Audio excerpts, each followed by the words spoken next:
Hello everyone, welcome to Bansal academy YouTube platform. जैसा कि हमने लास्ट वीडियो में डिस्कस किया था कि HPSC commission that is Haryana public service commission ने आपकी पीजीटी की वैकेंसीज आउट की हैं पीजीटी केमिस्ट्री के लिए। तो उस वैकेंसीज में क्या सिलेबस रहने वाला है ये हम डिस्कस कर चुके हैं। ठीक है, पेपर पैटर्न क्या रहने वाला है वो डिस्कस कर चुके हैं। अब पेपर में क्या आता है, कैसे क्वेश्चंस होते हैं, actually what is how difficult is the paper, paper difficult कितना होगा, पेपर होगा कैसा।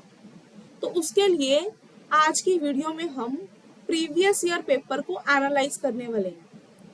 तो this is the video regarding the analysis of previous year paper. Subjective paper को एनालाइज करेंगे, one by one questions discuss करेंगे एंड आफ्टर दैट वो करने के बाद हम स्ट्रेटेजी बनाएंगे कि how to crack that exam.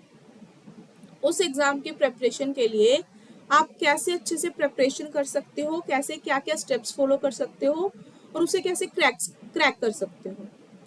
तो this is all that we are going to discuss in this video. तो सबसे पहले अगर मैं क्वेश्चन पेपर की बात करूं, these are the question paper specific instructions. There are 18 questions in all, total आपके पास 18 क्वेश्चंस होने वाले हैं। ठीक है, candidate has to attempt only 15 questions और उसमें से आपको 15 क्वेश्चंस अटेम्प्ट करने हैं। ये मैंने लास्ट वीडियो में भी बता दिया था कि 18 क्वेश्चंस आपके पास टोटल होंगे और आपको 15 क्वेश्चन अटेम्प्ट करने हैं and each question is of 10 mark. Her question आपका 10 मार्क्स का होने वाला है। हाँ, आगे उसके पार्ट्स हो सकते हैं। तो total exam is of 150 marks, ये हमने ऑलरेडी डिस्कस कर लिया था। Marks assign to each question part are given against it. किस पार्ट को कितनी वेटेज मिली है, कितने मार्क्स मिले हैं, वो उसके सामने दिए होंगे। Word limiting questions wherever specified should be adhere to. जहाँ पे भी वर्ड लिमिट मेंशन की गई है कि you have to give the answer in this much words, आपको उसे फॉलो करना पड़ेगा। Attempt of the question shall be counted sequential order. जो क्वेश्चन के अटेम्प्ट हैं, ठीक है, सीक्वेंस वाइज होने चाहिए। ऐसा नहीं है कि पहले आप सेकंड क्वेश्चन कर दो, देन आप 9th क्वेश्चन कर रहे हो, देन 5th क्वेश्चन कर रहे हो। नो, ऐसा कुछ नहीं किया जाना चाहिए। ठीक है, जो हमेशा सीक्वेंस वाले ऑर्डर में होंगे वही ही क्वेश्चन मार्क किए जाएंगे। अगर आप कोई पोर्शन खाली छोड़ देते हो या अनइक्वली कराते हो तो उस केस में आपका पेपर बेसिकली वहां तक चेक होगा जहां तक, मान लो आपने 4 क्वेश्चंस कर दिए, उसके पास एक पेज ब्लैंक छोड़ दिया, फिर 5th क्वेश्चन अटेम्प्ट किया, तो आपके फर्स्ट 4 क्वेश्चन ही चेक होते हैं, देन उसके बाद क्वेश्चन चेक होने बंद हो जाते हैं। ठीक है, तो इस तरीके से आपको हमेशा part wise sequential, proper sequence में, सिक्वेंशियल ऑर्डर में ही क्वेश्चन अटेम्प्ट करने हैं। अदरवाइज आपके पेपर की करेक्शन नहीं हो पाएगी ढंग से और आपके मार्क्स ऑटोमेटिकली डिक्रीज हो जाएंगे जितना मर्जी अच्छा पेपर आपने किया हो। Then no extra additional sheet will be provided. कोई भी एक्स्ट्रा शीट प्रोवाइड नहीं की जाएगी, आपको एक बुकलेट दी जाएगी बेसिकली, उसमें you have to mark the answers of all 15 questions. हाँ, अगर कोई स्टूडेंट बोलता है कि मैं 18 क्वेश्चंस वगैरह मतलब सारे अटेम्प्ट कर देते हैं ऐसे, तो first 15 will be marked. Checking सिर्फ फर्स्ट 15 की होगी, तो अपना उसे अकॉर्डिंग करना है। Answer must be written in the authorised medium, no marks will be given for the answer written in a medium other than the authorised one. फिर आपको पता है आपका केमिस्ट्री का एग्जाम ओनली इंग्लिश लैंग्वेज में आने वाला है। अगर वो सिर्फ इंग्लिश लैंग्वेज में आने वाला है तो आपके आंसर्स इंग्लिश में ही होने चाहिए। ठीक है, अगर आप हिंदी, पंजाबी, हरियाणवी मतलब किसी भी लैंग्वेज में अगर उसको कुछ भी अटेम्प्ट करने की कोशिश करते हो then it will not be marked. ठीक है, तो आपका प्रॉपर लैंग्वेज फॉलो होनी चाहिए, ऑथराइज तरीके से की जाए। तो these are the instructions regarding the exam. ठीक है, 18 क्वेश्चंस हैं, 15 you have to attempt, total marks is 150, 10 marks for each question. हर क्वेश्चन के आगे पार्ट्स होंगे जिनकी वेटेज उनके सामने दी जाएगी। बस आपको क्या करना है, क्वेश्चन को एक सीक्वेंस वाइज करना है, सिक्वेंशियल ऑर्डर में करना है। ठीक है, और क्वेश्चंस को अटेम्प्ट करने के लिए कोई भी एक्स्ट्रा शीट प्रोवाइड नहीं की जाएगी। तो let's discuss the paper now. Paper देख लेते हैं कि पेपर है कैसा।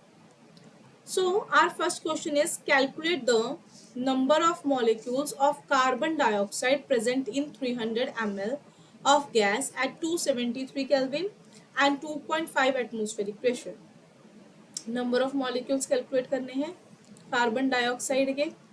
वॉल्यूम दे रखा है, टेम्परेचर दे रखा है, प्रेशर दे रखा है, तो है ना, नंबर ऑफ मोल्स कैलकुलेट हो सकते हैं, नंबर ऑफ मॉलिक्यूल्स कैलकुलेट हो सकते हैं। सिंपल बेसिक, बिल्कुल बेसिक केमिस्ट्री से क्वेश्चन है, दैट इज योर +1। ठीक है, 5 मार्क्स का। सेकेंड पार्ट है, gastric juice contains 3 mg of HCl per ml. If a person produce 225 ml of gastric juice per day, how many antacid tablet each containing 250 mg of aluminium hydroxide are needed to neutralize all the HCl produced in one day? तो acid base neutralisation reaction है, basic stoichiometric question है। ठीक है, कैसे acid base react करेंगे, किस type से neutralisation होगी, और कैसे स्टोइकियोमेट्री बैलेंस करके आप with the help of mole concept ये निकाल सकते हो। ठीक है, बस इतना है। And this question is again of 5 marks. ये भी आपका +1 लेवल का मान के चल लेते हैं, +1 में आप ऐसे क्वेश्चंस पढ़ लेते हो। Then is the second question, predict the shapes of following molecules on the basis of hybridisation, BCl3 की, CH4 की, CO2 की, अमोनिया की। इन चारों की शेप बतानी है on the basis of hybridisation. ठीक है, and this question is of 10 marks, और हर एक शेप के आपको 2.5 मार्क्स असाइन होंगे। तो ठीक है, ये क्वेश्चन भी आपका नॉर्मल केमिकल बॉन्डिंग का है, +1 बोल सकती हूँ, या मैं ज़्यादा से ज़्यादा ग्रेजुएशन लेवल, है ना, सिंपल है। An organic compound contain 48% carbon, 8% hydrogen, 28% nitrogen. Calculate the empirical formula of the compound. किसी ऑर्गेनिक कंपाउंड में 48% कार्बन है, इतना हाइड्रोजन नाइट्रोजन है, एम्पेरिकल फॉर्मूला।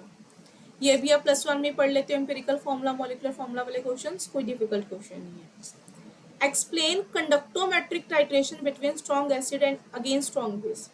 अब ये जो कंडक्टोमेट्रिक टाइट्रेशन है, इसका +1 में कोई लेना देना नहीं है, +1 में आपको नहीं सिखाया जाता कि कंडक्टोमेट्रिक टाइट्रेशंस क्या होती हैं, ये ग्रेजुएशन लेवल का टॉपिक है।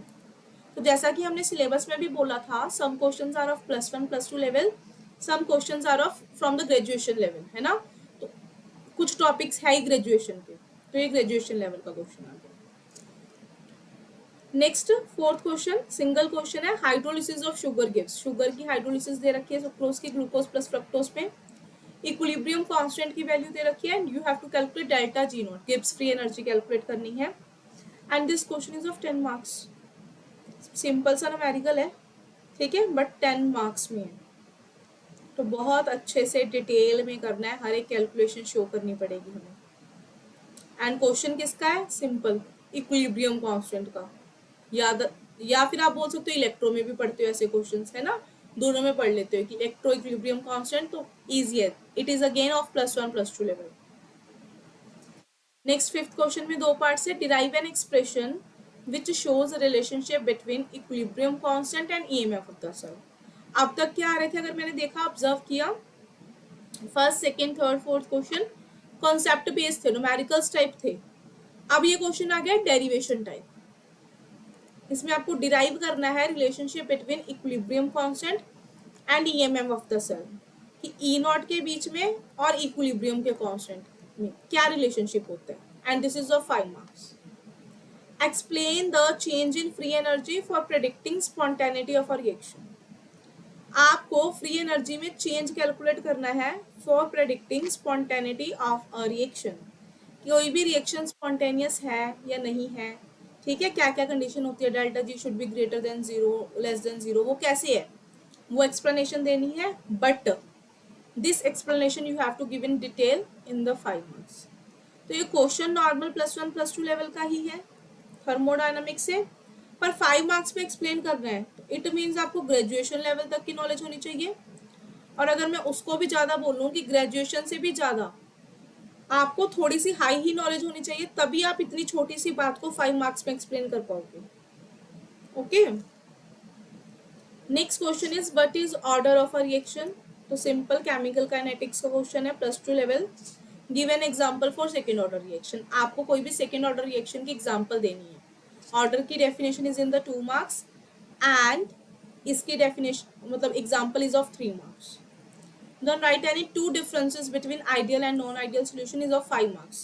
आपको दो डिफरेंस बताने हैं आइडियल नॉन आइडियल में, पर क्योंकि क्वेश्चन 5 मार्क्स का है, तो सिर्फ डिफरेंस लिख देने से नहीं चलेगा, उन दोनों को अच्छे से एक्सप्लेनेशन भी देनी पड़ेगी, अच्छे से एक्सप्लेन भी करना पड़ेगा। ठीक है, तो ये कुछ फिजिकल केमिस्ट्री के क्वेश्चन थे अगर मैं देखूँ। इसके बाद दूसरे शुरू हो रहे हैं। ठीक है, इनऑर्गेनिक वाले। तो फिजिकल में हमने क्या देखा कि हमारे पास डेरिवेशन बेस्ड क्वेश्चन भी आ रहे हैं, न्यूमेरिकल्स भी आ रहे हैं, थ्योरेटिकल क्वेश्चन भी आ रहे हैं, थ्योरी भी आ रही है भाई।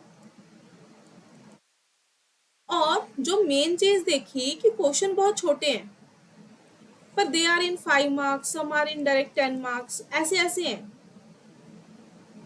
तो आंसर सबको आता होगा, उसकी कोई दिक्कत नहीं है, पर एक छोटी सी चीज आपको 5 मार्क्स में लिखनी है, तो एक्सप्लेनेशन बहुत सारी देनी पड़ेगी। अब एक्सप्लेनेशन देने का भी एक तरीका होता है। ठीक है, कॉन्सेप्ट सबको आता होता है, उसमें कोई दिक्कत की बात नहीं है। कॉन्सेप्ट कितना क्लियर है, कितना अच्छे से आप एक्सप्लेन कर सकते हो, वो मैटर करेगा यहाँ पे। तो एक्सप्लेनेशन आपको भर भर के देनी पड़ेगी, then you will get 5 marks. तो वे ऑफ रिप्रेजेंटेशन आपका गुड होना चाहिए। ठीक है, नेक्स्ट कुछ क्वेश्चन फिर डिस्कस कर लेते हैं। 7th question is explain why both nitrogen and bismuth do not form pentahalides while phosphorus does. Nitrogen और बिस्मथ तो पेंटालाइट नहीं बनाते, पर फॉस्फोरस बनाता है। पी ब्लॉक का क्वेश्चन आ गया फिर से, +2 level. Write any two anomalous behaviour of lithium, +2 level.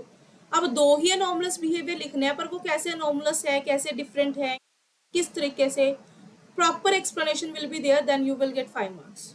ठीक है, then write an equation in ionic form to represent the oxidizing action of Cr2O7 2 negative in acidic medium। आपको आयनिक फॉर्म में equation लिखनी है, डाइक्रोमेट आयन जब acidic medium में कैसे work करेगा, और इसकी स्ट्रक्चर भी बनानी है। Also draw the structure of Cr2O7 2 negative ion. ठीक है, 5 मार्क्स की सिंपल इक्वेशन लिखने का। नॉर्मल तो वैसे आप एक लाइन में इक्वेशन लिख देते हो, अब इट इज इन 5 मार्क्स, तो आपको बहुत सारी चीजें एक्सप्लेन करनी पड़ेगी। इक्वेशन हर स्टूडेंट को आती होगी, उसकी एक्सप्लेनेशन जिसे पता होगी, उसका कॉन्सेप्ट प्रॉपरली जिसे क्लियर होगा, जो अच्छे से रिप्रेजेंट कर पाएगा, that student will got 5 marks. उसके बाद स्ट्रक्चर बनानी है, फिर स्ट्रक्चर तो इतनी सी बन जाएगी डाइक्रोमेट की, कैसे बनी वो स्ट्रक्चर, उसकी प्रॉपर एक्सप्लेनेशन, वो जो करेगा उसे 5 मार्क्स मिलेंगे, वरना स्ट्रक्चर का तो एक ही नंबर मिल सकता है बनाने। ठीक है, next question is what is lengthenoid contraction, what is its cause, what are its consequences। Normal +2 F block का क्वेश्चन है। लेंथेनॉइड कॉन्ट्रैक्शन सबको पता है क्या होती है, 4 मार्क्स में आ रखी है। उसके कॉजेज क्या है, क्यों क्यों होती है, 3 मार्क्स में, और उसके कॉन्सिक्वेंसेज क्या होंगे, वो भी 3 मार्क्स में। तो अगर आप देखोगे लेंथेनॉइड कॉन्ट्रैक्शन, तो अब लेंथेनॉइड कॉन्ट्रैक्शन की डेफिनेशन सबको आती है, जिसको प्रॉपर ग्राफिकल वे से समझाना आ रहा है, एक्सप्लेन करना आ रहा है, 4 मार्क्स तो उसी को मिलेंगे ना, बाकियों को कैसे मिल जाएंगे। तो अगेन हम क्या देख रहे हैं बार बार कि क्वेश्चन इजी है, आपको फोकस करना है वे ऑफ रिप्रेजेंटेशन पे, लिखना कैसे है, कैसे उसे 4 मार्क्स जितना लिख सकते हो, लगे मतलब एग्जामिनर जो आपसे पेपर लेगा, चेकर को लगे कि आपको 4 मार्क्स देने ही पड़ेंगे, ऐसी रिप्रेजेंटेशन होनी चाहिए। Next is draw one of the geometrical isomer of the complexes. ये कॉम्प्लेक्स दे रखा है, ठीक है, नॉर्मल ऑक्टाहेड्रल कॉम्प्लेक्सेस का ज्योमेट्रिकल आइसोमर बनाना है, विच इज ऑप्टिकली एक्टिव, जो सिंपल ऑप्टिकली एक्टिव हो। 5 मार्क्स में ड्रॉ तो कराओगे स्ट्रक्चर, फिर वो ऑप्टिकली एक्टिव क्यों है, how this is geometrical isomer, उस सब की एक्सप्लेनेशन देनी पड़ेगी साथ में।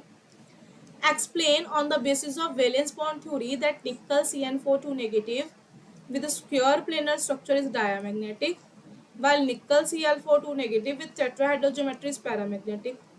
फिर वीवीटी के बेसिस पे आपको प्रॉपर डायग्राम्स प्लॉट करनी पड़ेंगी कि कैसे कैसे इसकी पहले फॉर्मेशन होती है, इसका स्क्वायर प्लेनर स्ट्रक्चर क्यों होता है, क्यों इसकी DsP2 हाइब्रिडाइजेशन होती है, क्यों इसकी sp थ्रू, सारा कुछ एक्सप्लेनेशन देनी पड़ेगी कि it is a strong field ligand, weak field ligand, then जाके इसकी एक्सप्लेनेशन होगी। ठीक है, again both the questions are of +2 level, और इसको अगर मैं बोलूँ ज़्यादा डिटेल में लिखना है तो आपको ग्रेजुएशन लेवल की नॉलेज होनी चाहिए। Explain any 4 sources of air soil pollution, ये तो मतलब मैं बोलूँ बच्चों वाला क्वेश्चन है सॉइल पोल्यूशन, बट क्योंकि केमिस्ट्री के एग्जाम में आ रहा है, सॉइल पोल्यूशन तो आप लिख दोगे sources, but that must be related to chemicals, chemistry related sources लिखने पड़ेंगे, then you will get the marks. अगर आप बेसिक से ऐसी जो आपकी 5th या 6th की EVS की बुक में लिखे होते हैं वैसा कुछ लिख के आओगे उसके लिए आपको कोई भी 6 नंबर नहीं देने वाला। Then give the classification of organometallic compound based on their hapticity. फिर से ऑर्गेनोमेटालिक कंपाउंड्स का क्वेश्चन आया। अब this question is not in the +2। Organometallic compound topic ही आप जाके ग्रेजुएशन लेवल में पढ़ते हो। कितने टाइप्स के होते हैं हैप्टिसिटी के बेसिस पे, सबके एक एक एग्जांपल देनी है, वो सारा कुछ ये आप करोगे ही किसमें, ग्रेजुएशन में। तो आपको ग्रेजुएशन लेवल टच करना पड़ेगा और अच्छी वाली एग्जांपल्स करनी पड़ेंगी। नेक्स्ट, ये सारे अगर मैं बोलूँ कुछ क्वेश्चन से, using CFT crystal field theory draw energy level diagram, जिसके 2 नंबर मिलेंगे। Right electronic configuration of central metal atom ion, जिसके 3 नंबर मिलेंगे। डिटरमाइन मैग्नेटिक मोमेंट वैल्यू, जिसके 5 नंबर मिलेंगे। ये दो दो कॉम्प्लेक्स दे रखे हैं। तो CFT के बेसिस पे, CFT अगर मैं बोलूँ वैसे तो आपको +2 में ये टॉपिक आ जाता है, पर उसमें इतना डिटेल्ड में नहीं होता। डिटेल्ड में आप स्टडी करते हो ग्रेजुएशन में। ठीक है, तो ये ग्रेजुएशन बेस्ड का है, तो आपको प्रॉपर सारा कुछ ड्रॉ करना पड़ेगा, बना के दिखाना पड़ेगा, and proper calculations will be there. Then ये सारा इनऑर्गेनिक का पोर्शन था। इनऑर्गेनिक में मैंने देखा कि किस टाइप के क्वेश्चन आ रहे हैं। क्वेश्चन बहुत ईजी है, सारे आपको आते हैं, रीजन वगैरह। जनरली D ब्लॉक से आया, F ब्लॉक से आया, कोऑर्डिनेशन। इनऑर्गेनिक का तो सिलेबस ही कितना है, या P ब्लॉक से। ब्लॉक से क्वेश्चन पूछते हैं, कोऑर्डिनेशन कंपाउंड से क्वेश्चन पूछते हैं, या फिर ऑर्गेनोमेटालिक से। क्वेश्चन बहुत ईजी थे, बस वो 10-10 मार्क्स में है। तो again way of representation must be good. ठीक है, then is about organic. Give the chemical test to distinguish between primary, secondary and tertiary alcohols. Primary alcohol को, सेकेंडरी अल्कोहल को, टर्शियरी अल्कोहल को कैसे डिफरेंशिएट करोगे, उनके लिए आपको केमिकल टेस्ट देना है। वही Lucas reagent test, Victor Meyer test, you can give that. 5 marks का क्वेश्चन है, तो proper explanation will be there, flow charts will be there. Flow chart बना के आप प्रॉपर एक्सप्लेन कर सकते हो। Give the classification of polymers based on their structures with 1 example for each class. आपको पॉलीमर्स की क्लासिफिकेशन देनी है उनकी स्ट्रक्चर के बेसिस पे, ठीक है, और सबकी एक एक एग्जाम्पल देनी है। तो this is a good question. ठीक है, अच्छे से 5 मार्क जितना कंटेंट बन जाएगा। Methyl amine is more basic than ammonia, give reason in the 5 marks. Now अगर मैं बोलूँ, ये ऐसा क्वेश्चन है जो हर स्टूडेंट को आता होगा, मिथाइल अमाइन ज्यादा बेसिक होता है अमोनिया से। Every student will know its answer. क्या आंसर है? 1 word answer, plus I effect. Plus I effect क्या एक, this 1 word is enough for 5 marks? No. तो अगेन एंड अगेन हम जितने भी क्वेश्चन जैसे जैसे डिस्कस कर रहे हैं, सबसे एक ही कंक्लूजन निकल रहा है, क्या? वे ऑफ रिप्रेजेंटेशन। सिर्फ नॉलेज होना काफी नहीं है, अच्छे से नॉलेज होनी चाहिए, अच्छे से कॉन्सेप्ट क्लियर होना चाहिए। फिर कॉन्सेप्ट क्लियर होना भी काफी नहीं है, कॉन्सेप्ट क्लियर होने के बाद आपको उसे समझाना भी आना चाहिए, दूसरों को बताना भी आना चाहिए। तो बेसिकली इसमें अगर मैं बोलूँ, आपके राइटिंग स्किल्स का, है ना, आपके टीचिंग स्किल्स का, अगर एज अ टीचर होते आप तो बच्चों को लिख के समझाना है तो कैसे समझाते? हर किसी की टेस्टिंग हो रही है, तो way of representation is the most important thing in this exam. Next, using chemical test explain the open chain structure of glucose. Glucose के ओपन चेन स्ट्रक्चर को एक्सप्लेन करना है अलग अलग टेस्ट के थ्रू। ये भी अच्छा क्वेश्चन है, 5 मार्क्स में बन जाता है easily. How are the vitamin classified. Vitamin को आप कैसे क्लासीफाई करोगे? Name the vitamin responsible for the coagulation of blood. Blood की कोगुलेशन के लिए कौन सा विटामिन रिस्पॉन्सिबल होता है? दिस इज इन 2 मार्क्स, तो इसको भी एक्सप्लेन करना पड़ेगा। और विटामिन की क्लासिफिकेशन 4 मार्क्स में, तो इसकी भी अच्छी खासी एक्सप्लेनेशन जाएगी। देन अगेन फिर से एक केमिकल टेस्ट आ रहा है। Give the chemical test using Hinsberg reagent to distinguish between primary, secondary and tertiary amine. Alcohol वाले क्वेश्चन में उसने पूछा था कि बता दो अल्कोहल को डिफरेंशिएट करने के लिए कौन सा टेस्ट चलेगा। इसमें उसने पर्टिकुलर बता दिया कि हिंसबर्ग रिएजेंट टेस्ट को यूज करके इनकी डिफरेंशिएशन बताओ। 4 मार्क्स का क्वेश्चन है। तो अगेन जैसे मैंने उसमें बोला था, you can make flow chart, है ना, आप सिस्टमेटिक वे से माइंड मैप वगैरह बना के इसकी रिप्रेजेंटेशन कर सकते हो। Then give the biological functions of nucleic acids. Nucleic acid के क्या क्या बायोलॉजिकल फंक्शन होते हैं? Completely learning memory based question है। ठीक है, बायोलॉजिकल पोर्शन चला गया बायोलॉजी का, तो मेमोरी बेस्ड क्वेश्चन है। आपको कम्प्लीटली लर्न करना पड़ेगा और 5 मार्क्स के लिख के भी आना पड़ेगा। Right Gabriel phthalimide synthesis reaction and Hofmann bromide degradation reaction. अब वो पूछ रहे हैं इन दोनों रिएक्शंस के बारे में and question is of 5 marks. तो सिंपल रिएक्शन लिख के नहीं चलेगा, you have to give the first naming reaction है, जनरल रिएक्शन तो देनी पड़ेगी, then you have to give the examples, number of examples आपको देनी पड़ेंगी and you have to give the mechanism also. अगर अच्छा बनाना चाहते हो तो और 5 मार्क्स में क्वेश्चन तो आप मैकेनिज्म भी दे सकते हो, ऐसा कॉन्टेक्स्ट रहेगा। Right the distinguishing chemical test for aldehyde and ketone. Again a question from test. Aldehyde ketone को डिफरेंशिएट करने के लिए कौन से टेस्ट है, टोलेंस रिएजेंट, फैलिंग सॉल्यूशन, कौन सा टेस्ट कैसा है, ठीक है, तो that you can discuss. Give Williamson ether synthesis reaction, Williamson की सिंथेसिस रिएक्शन देनी है, ईथर कैसे बनाओगे। अब 5 मार्क्स में है, फिर से मैं बोलूंगी जनरल रिएक्शन देनी पड़ेगी, एग्जाम्पल्स देनी पड़ेंगी, मैकेनिज्म देना पड़ेगा, फिर इसका ऑर्डर कि प्राइमरी सेकेंडरी टर्शरी में कैसा रहता है, कौन सा मैकेनिज्म फॉलो होगा, न्यूक्लियोफाइल कैसा होना चाहिए, अटैकिंग रिएजेंट कैसा होना चाहिए, जिसपे आप अटैक करवाने वाले हो वो कैसा होना चाहिए, all the things you have to mention if you want to get 5 marks. फिर इसकी जो प्रॉपर वैल्यूज होती है, if you want to prepare such type of compound तो क्या करोगे, ऐसी वाली अच्छी वाली एग्जांपल्स एक्सप्लेनेशन देनी पड़ेगी, then you will get 5 marks. Then write the mechanism of SN1 reaction with taking suitable example। अब प्रॉपर मैकेनिज्म का भी क्वेश्चन आ गया कि बताओ SN1 रिएक्शन के लिए मैकेनिज्म बताओ एग्जांपल्स लेके, this is again of 5 marks. And state Huckel's rule for aromaticity, Huckel's rule बताना है तो हक्कल रूल को स्टेट भी करना पड़ेगा, पर 5 मार्क्स में सिर्फ स्टेटमेंट से तो काम चलेगा नहीं, एग्जाम्पल्स लेनी पड़ेगी, उसे एक्सप्लेन करना पड़ेगा, ठीक है, एरोमेटिक कौन सा, एंटी एरोमेटिक कौन सा, नॉन एरोमेटिक कौन सा, सब कुछ बताना पड़ेगा। तो ऑर्गेनिक में भी मैंने क्या देखा, मेरे पास मेजर क्वेश्चन है टेस्टिंग वाले कि डिफरेंशिएट करो कौन प्राइमरी कौन सेकेंडरी कौन टर्शरी कौन एल्डिहाइड कौन कीटोन, ठीक है, तो प्रैक्टिकल बेस्ड क्वेश्चन बोल सकती हूँ। फिर मेरे पास इक्वेशंस के क्वेश्चन भी है, इसकी जनरल ये नेमिंग रिएक्शन लिखो, ये नेमिंग रिएक्शन लिखो, ऐसे लिखो। फिर मेरे पास मैकेनिज्म से क्वेश्चन भी आया कि इसका मैकेनिज्म ड्रॉ करो, रिएक्शन मैकेनिज्म क्या रहेगा। फिर मेरे पास रूल्स से भी क्वेश्चन आए, जैसे हक्कल रूल से क्वेश्चन आ गया है ना, एंड मेरे पास गिव रीजन वाले भी क्वेश्चन है कि बताओ अगर ये ऐसा स्ट्रॉन्ग है, ये वीक है तो ऐसा क्यों। तो हर टाइप के क्वेश्चन को कवर कर रहा है। तो बार बार पेपर एनालाइज करने के बाद मुझे बस एक ही चीज नजर आ रही है कि स्ट्रेटेजी क्या होनी चाहिए। तो स्ट्रेटेजी ये है कि सबसे पहले तो आप कॉन्सेप्ट को सीखोगे, ठीक है, this is the first step in your strategy to crack this exam, कि सबसे पहले कॉन्सेप्ट लर्न करोगे।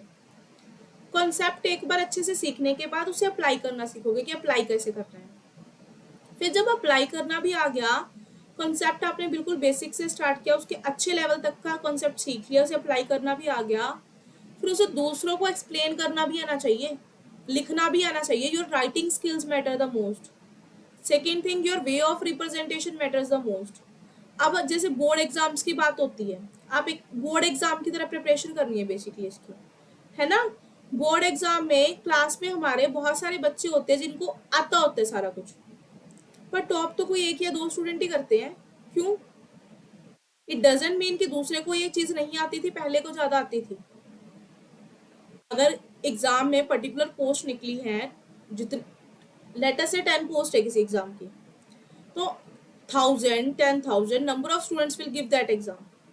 क्रैक तो 10 का ही होगा, वो किन 10 का होगा। ये नहीं है कि किसी को नॉलेज नहीं है, नॉलेज बहुत को होगी। इस वाले पेपर में मैटर करेगा वे ऑफ रिप्रेजेंटेशन। 5 नंबर का एक क्वेश्चन है, विलियमसन सिंथेसिस रिएक्शन है। अब जिसने +1 +2 कर रखी है उसको भी आता है, पर एक +1 +2 की नॉलेज से लिख रहा है, एक बैचलर्स की नॉलेज से लिख रहा है, एक मैकेनिज्म भी इंट्रोड्यूस कर रहा है, एक सारा कुछ कर रहा है, और उसका वे of representation is very very good, ठीक है। तो मार्क्स उसे मिलेंगे जो कंटेंट भी प्रोवाइड कर रहा है, प्लस उसे अच्छे वे में रिप्रेजेंट भी कर रहे हैं। तो स्ट्रेटेजी यही है कि कॉन्सेप्ट सीखने के साथ साथ उसे रिप्रेजेंट करना भी आना चाहिए, उसे एक्सप्लेन करना भी आना चाहिए। तो you have to do the written practice. आपको बार बार लिख लिख के प्रैक्टिस करनी पड़ेगी। अब तक क्या होता था, जनरली कॉम्पिटिटिव एग्जाम में हम क्या करते हैं, ऑब्जेक्टिव बेस्ड है, जैसे इसका फर्स्ट टेस्ट ही है, ऑब्जेक्टिव बेस्ड है, कॉन्सेप्ट आया अप्लाई किया, ऑप्शन टिक, ओके। ठीक है, कॉन्सेप्ट पे फोकस करते हैं, पर इसमें अब आपको एक्सप्लेनेशन पे, कंटेंट पे, रिप्रेजेंटेशन पे, हर चीज पे फोकस करनी पड़ेगी। तो again and again writing practice चाहिए, वे ऑफ रिप्रेजेंटेशन अच्छा होना चाहिए। ठीक है, तो this is the strategy for cracking this exam, कि आप सबसे पहले +1 +2 लेवल पढ़ो, ग्रेजुएशन लेवल पढ़ो, अच्छी नॉलेज गेन करो, कॉन्सेप्ट सीखो, कॉन्सेप्ट को अप्लाई करना सीखो, फिर उसे एक्सप्लेन करना सीखो, रिप्रेजेंट करना सीखो। ठीक है, this is the most important thing. Secondly, हमने देखा क्वेश्चन बहुत ईजी थे, most of the question are from the +2 level, bachelors level, maximum to maximum, है ना। मास्टर्स के लेवल से कुछ ज्यादा नहीं आया, पर बहुत छोटे छोटे क्वेश्चन 5-5 मार्क्स, 6-6, 10-10 मार्क्स में आ रहे हैं डायरेक्ट। तो अब 10 मार्क्स तो उसी को मिलेंगे जो उसमें कंटेंट दे के आएगा। ठीक है, तो कंटेंट आपका मैटर करेगा, और कंटेंट के साथ साथ मैं फिर से वही बात रिपीट कर रही हूँ, वे ऑफ रिप्रेजेंटेशन ही मैटर करेगा। तो यही स्ट्रेटेजी रहेगी कि आपको बार बार कॉन्सेप्ट पता हो और उसे लिख के प्रैक्टिस करके देखना है। ठीक है, और इसकी प्रैक्टिस के लिए, अच्छे से रिवीजन के लिए, कॉन्सेप्ट पढ़ने के लिए, you can join our classes Bansal academy. हम आपको अच्छे से हर कॉन्सेप्ट क्लियर करवाएंगे, प्रॉपर कोचिंग मिलेगी आपको, देन प्रैक्टिस शीट्स मिलेंगी, आपकी रिटर्न प्रैक्टिस होगी, दोनों पेपर्स के लिए, ऑब्जेक्टिव और सब्जेक्टिव के लिए प्रैक्टिस शीट मिलेंगी, एमसीक्यू प्रैक्टिस भी होगी, रिटर्न प्रैक्टिस भी होगी, आपको 1-to-1 अटेंशन दी जाएगी, प्रॉपर आपसे ध्यान दिया जाएगा। ठीक है, तो you can join our classes. Thank you for watching this video, have a nice day.